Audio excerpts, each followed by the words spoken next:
কাবি খা, খাবি খা, পাতি খা, স্কুল কলেজ মাদ্রাসার governing body managing committee no function এমপিদের কাজ হচ্ছে আইন প্রণয়ন, পররাষ্ট্রনীতি প্রণয়ন, সরকারকে জবাবদিহি করা, আরও সারা দুনিয়াব্যাপী ঘুরে বেড়ানো, বাংলাদেশের পক্ষে জনমত সংগ্রহ করে। ভোটের ক্ষেত্রে বিএনপি সংখ্যাগরিষ্ঠতা নিয়ে সরকার গঠন করবে। যে কারণেই বিএনপির অনেক নেতারা বা অনেক বন্ধুরা আমাদেরকেও গালি বকাবকি করে, ভালোবেসেই হয়তো গালিগালাজ করে যে আমরা কেন বিএনপিকে নিয়ে এত প্রশ্ন করি। আমরা তো এখন আর আওয়ামী লীগকে নিয়ে প্রশ্ন করে লাভ নাই। অ্যালার্ট করে দিচ্ছি বিএনপি যাতে অতীতের ভুলগুলো না করে। তারা তো গণতান্ত্রিকভাবে 5-10 বছর ছিল, সেখানে তো আমাদের খুব সুখকর অভিজ্ঞতা হয়নি, সেই অভিজ্ঞতা থেকেই বলছি। আর গত 12 মাসে আমি চ্যালেঞ্জ দিয়ে বলছি, 5 আগস্ট 2024-এ সারা দেশে বিএনপি যে জনপ্রিয়তা ছিল, আজকে স্বয়ং তারেক রহমান সাহেবও ভিতরে ভিতরে স্বীকার করবেন এবং পুরা বিএনপি যে ওই জনপ্রিয়তার জায়গায় নাই। ধরেন 5ই আগস্ট শেখ হাসিনা পালিয়ে যাওয়ার পর এই শাহবাগ থেকে শুরু করে সারা ঢাকায় আমি হেঁটে বেরিয়েছি, হাঁটা ছাড়া উপায়ও ছিল না, কোনো গাড়িতে ওঠার উপায় ছিল না, এত জনগণ। তো সেখানে আমাকে আপনাদের মতো অনলাইনে টকশোয়ে অনেকে চেনে, আমি তো রাজনীতি করি না, আইনজীবী, কিন্তু টকশোয় হাসিনার আমলে তো হাসিনার বিরুদ্ধে সবচেয়ে সরব যে কয়েকজন ছিলাম আমরা 3 জনই তাদের মধ্যে অন্যতম। আপনি তো বটেই, আপনি তো আলোচ্য, কিন্তু আমরা 3 জন। এখন যেরকম অনেক পণ্ডিত বলে যে শেখ হাসিনার আমলে কথা বলা যায়নি, হ্যাঁ হয়তো বলা যায়নি বাংলাদেশের টেলিভিশনগুলোতে, কিন্তু অনলাইনেতে আমরা দেশের মাটিতে বসে, এবং আমি সারোয়ার ভাইরা সুপ্রিম কোর্টের বারে বসে বলেছি হাসিনা আপনি ফ্যাসিস্ট। তো এগুলো হচ্ছে ব্যাপার। তো সেই কারণে আমাকে অনেকে চেনে, অনেক ছাত্র ছাত্রী ভাই বোনেরা, দেশের আপামর ঢাকা শহরের মানুষ। আমি মিছিল, ওই আনন্দ মিছিল করতে করতেই বা আনন্দের জায়গাতেই আমি জিজ্ঞেস করতে, মানে হালকাভাবে জিজ্ঞেস করেছি যে এখন কি চাওয়া আপনাদের বা আমাদের। তো বলতো যে যারা ভাই বলতো, যারা স্যার বলতো যে ভাই একটাই চাওয়া, যে আর যে সরকার আসবে, আপনি খেয়াল করেন হাসিনা, এটা কিন্তু আমাদের চুম্বক লাইন হতে হবে, যে আরেকটা যে সরকার আসবে, এখন তো না একটা কয়েকদিনের জন্য আসলো, কিন্তু ভবিষ্যতে নির্বাচনের যে সরকার আসবে সে যেন ভাই ফ্যাসিস্ট তো দূরের কথা, জুলুমবাজ না হয়, আমাদেরকে দুধ ভাত না দিক, সোনামুড়া ভাত না দিক, মানে আপনার বাড়ি না করে দিক, আমাদের উপর যেন জুলুম না করে, যে ব্যবসায়ী সে যেন নিরাপদে ব্যবসা করতে পারে, যে আইনজীবী সে যেন তার যোগ্যতা, দক্ষতা, মেধা, মনন দিয়ে তার যোগ্যতা অনুযায়ী যেন মামলা করতে পারে, তার যেন কোনো রাজনৈতিক পরিচয় না লাগে আইন পেশায় সাফল্যের জন্য। বা আর্মিতে যারা চাকরি করে, সেনাবাহিনীতে কর্নেলের পর প্রমোশনে যেন তার আপনার ব্লাড গ্রুপ টেস্ট না করতে হয়, যে তার বাপ অমুক দল করে না, তার দাদা কোন দল করতো না, তার বড় আব্বা কোন দল করত।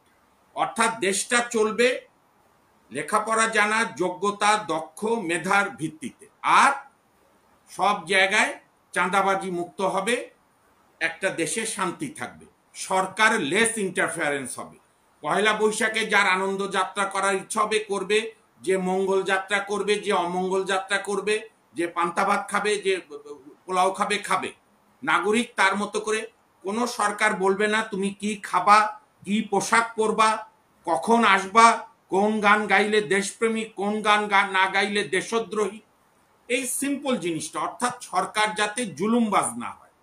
তো সেইটার জন্য আমি দিদার ভাইয়ের সঙ্গে একমত, সেইটার জন্য সংস্কারের, আমরা যদি সবই ব্যর্থ বলি এটা হতাশার কথা, আমি যতটুকু ফলো করেছি সংস্কার কমিশনে অনেকগুলোর সঙ্গে কিন্তু একমত হয়েছে, ইভেন সব রাজনৈতিক দল। যেমন একটা জ্বলন্ত উদাহরণ দেই আমি, পরে মানলো কিনা সেটা তো পরের কথা, আমরা দেখবো তখন। কিন্তু যেমন ধরেন আর্টিকেল 70, যেটা ছিল এমপিদেরকে দাস বানানোর একটা আর্টিকেল, সেটা অবশ্য হয়েছিল যে ঐতিহাসিক প্রেক্ষাপট, সেটারও যুক্তি ছিল, কিন্তু এখন আর নেই। সেটা হচ্ছে শুধু সরকার বদল, অর্থাৎ নো কনফিডেন্স আর বাজেট পাস ছাড়া সব, আর কোনো বিষয় দলীয় হুইপিং থাকবে না, অর্থাৎ আইন প্রণয়ন করা, পার্লামেন্টের সরকারের প্রশংসা, সমালোচনা, মন্ত্রীদের সমালোচনা, এগুলো করতে পারবে। আপনি তার সঙ্গে আরেকটা অ্যামেন্ডমেন্ট করতে হবে, দিদার ভাইরা যেহেতু রাজনৈতিক দল করে, আপনি আপনার যারা প্রতিনিধিরা ঐক্যমতে যায় বা আপনারও যাওয়া দরকার, তারাও গিয়ে বা ঐক্যমত কমিশনের বিভিন্ন শ্রেণী পেশার সঙ্গে বসা দরকার। এমপিদেরকে আপনি উন্নয়নমূলক কমিশনের কোন একটা পর্যায়ে আছেন মনে হয়। না না, উন্নয়নমূলক কর্মকাণ্ড থেকে 1000 না, কাজেই রাখা যাবে না। কাবিখা, খাবিখা, পাতিখা, স্কুল কলেজ মাদ্রাসার governing body managing committee no function এমপিদের কাজ হচ্ছে আইন প্রণয়ন, পররাষ্ট্রনীতি প্রণয়ন, সরকারকে জবাবদিহি করা, আরও সারা দুনিয়াব্যাপী ঘুরে বেড়ানো, বাংলাদেশের পক্ষে জনমত সংগ্রহ করে, যে ভারতে যেরকম করছে। অর্থাৎ এমপিদের কাজ। মাহবুব ভাই, আমি আপনাকে একটু হেল্প করি। হাসির রহমান ঠিকই বলেছেন। আমি যে ঐক্য কমিশনের আমার পার্টির পক্ষের ডেলিগেশনের মেম্বার আছে, অনেকগুলো সেশন আমি নিজেও ছিলাম, প্রায় 7-8টা সেশন আমি নিজে হাজির হয়েছি ডেলিগেশন মেম্বার হিসেবে। আমি খুব কাছের থেকে দেখেছি এগুলো। আপনি যেগুলো বলেছেন করা হয়ে গেছে মাহবুব ভাই, এগুলো আমি ইতিমধ্যে এগ্রি করে দিয়েছি।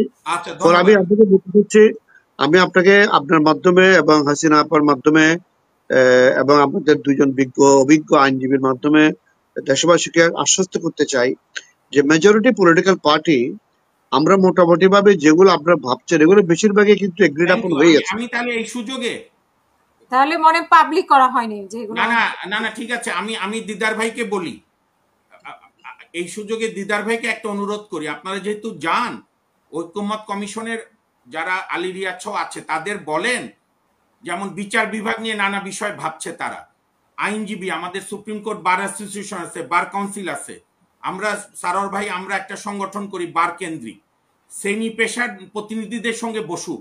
সব বিষয় তো রাজনীতিবিদরাই সব ভালো বুঝবে না, ওনাদেরকে বসার অভ্যাসটা আরো বাড়াতে বলেন, নাহলে কিন্তু পরে কোনোটাই বাস্তবায়ন করতে পারবে না। যাই হোক, আমার মনে হয় করতে পারে। আপনি একটা ভালো কথা বলেছেন মাহবুব ভাই, আপনাদের পক্ষ থেকে যদি ডক্টর আলী রিয়াজের কাছে একটা অ্যাপয়েন্টমেন্ট চান, যেগুলো সবাই, আমি যতটুকু দেখেছি অনেক পেশাজীবীদেরকে আমি ওখানে দেখেছি, আমাদের রাজনৈতিক দলের সাথে আলোচনার ফাঁকে ফাঁকে অনেক পেশাজীবীদের সাথেও তারা কিন্তু বিভিন্ন সময় বসছে, আমি দেখেছি, আমি নিজের চোখে দেখেছি। আপনারা একটু সময় করে যান, ইউল গেট দিস চান্স, এবং এটা উনি খুশি হবেন। আমার যেটা আমি বলতে পারি, হ্যাপি। Thank you. এবং এই ব্যাপারে আপনার সাহায্য নেব আমি, ঠিক আছে? আমি এখন আমি শেষের দিকে আসি। তো সুতরাং হাসিনা আক্তার সেইটার এবং আরেকটা প্রত্যাশা ওই 5 তারিখে সারা বাংলার মানুষের ছিল, যে যারা ফ্যাসিবাদী ব্যবস্থা কায়েম করে নাগরিকদের হত্যা করেছে তাদের বিচার, এবং ভবিষ্যতে যাতে আর ফ্যাসিবাদী ব্যবস্থা সৃষ্টি না হয় তার জন্য পদ্ধতি গড়া। সারোয়ার ভাই একটা খুব অপ্রিয় কথা বলেছে, এবং এটাই আসল কথা অন্যতম, যে এখন পর্যন্ত সে আজকে ভোট হোক আর আগামী 10 বছর পরে ভোট হোক আর 1 বছর পরে ভোট হোক আর 6 মাস পরে ভোট হোক, এখন পর্যন্ত ভোটের যে স্ট্রাকচার এবং রাজনৈতিক দলগুলো যে স্ট্রাকচার, হয়তো বিরোধী দল অনেকেই ভালো ভালো দল করতে পারে, কিন্তু ভোটের ক্ষেত্রে বিএনপি সংখ্যাগরিষ্ঠতা নিয়ে সরকার গঠন করবে। যে কারণে বিএনপির অনেক নেতারা বা অনেক বন্ধুরা আমাদেরকেও গালি বকাবকি করে, ভালোবেসেই হয়তো গালিগালাজ করে, যে আমরা কেন বিএনপিকে নিয়ে এত প্রশ্ন করি। আমরা তো এখন আর আওয়ামী লীগকে নিয়ে প্রশ্ন করে লাভ নাই। আওয়ামী লীগের তো আমরা বিচারের দাবি করছি, এবং দিদার ভাই ঠিকই বলেছে, একটা বড় অগ্রগতি হচ্ছে, আরো হতে হবে। কিন্তু অন্যান্য দলকেও আমরা ধরবো, কিন্তু মেইন তো এখন বিএনপি ভবিষ্যতে ক্ষমতায় যাবে দৃশ্যমান হচ্ছে। তো সেইখানে যাতে আমরা অ্যালার্ট করে দিচ্ছি বিএনপি যাতে অতীতের ভুলগুলো না করে। তারা তো গণতান্ত্রিকভাবে 5-10 বছর ছিল, সেখানে তো আমাদের খুব সুখকর অভিজ্ঞতা হয়নি, সেই অভিজ্ঞতা থেকেই বলছি। আর গত 12 মাসে আমি চ্যালেঞ্জ দিয়ে বলছি, 5 আগস্ট 2024-এ সারা দেশে বিএনপি যে জনপ্রিয়তা ছিল, আজকে স্বয়ং তারেক রহমান সাহেবও ভিতরে ভিতরে স্বীকার করবেন, এবং পুরা বিএনপি, যে ওই জনপ্রিয়তার জায়গায় নাই। অন্য কোনো ওই বিভিন্ন দলগুলো অত বড় না বলে হয়তো বিএনপি নির্বাচনী যুদ্ধটা সহজ হবে। মানুষ কিন্তু বিকল্প খোঁজে, এবং এটা গণতন্ত্রের জন্য ভালো লক্ষণ, এটা মাইন্ড করার কিছু নাই।